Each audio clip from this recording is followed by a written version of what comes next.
കാഴ്ചയിൽ തന്നെ ഒരു പച്ച പുതപ്പ് വിരിച്ചതുപോലെ തോന്നുന്നുണ്ടല്ലോ.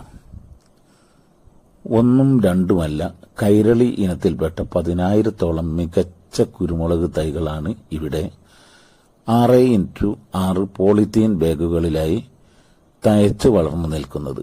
മികച്ച വിളവ് തരുന്ന ഈ നാടൻ തൈകളെല്ലാം ഈ തിരുവാതിര ഞാറ്റുവേല കാലത്ത് നട്ടുപിടിപ്പിക്കാനായി വിവിധ സ്ഥലങ്ങളിലേക്ക് യാത്ര തിരിക്കാൻ ഒരുങ്ങുകയാണ്. തിരുവാതിര ഞാറ്റുവേലയിൽ നട്ടാൽ എന്തും പിടിക്കും എന്നാണ് നമ്മുടെ പഴമൊഴി.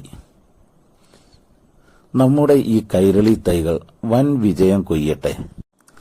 വീഡിയോ ഇഷ്ടപ്പെട്ടാൽ ലൈക്ക് ചെയ്യാനും ഷെയർ ചെയ്യാനും സബ് ചെയ്യാനും മറക്കല്ലേ.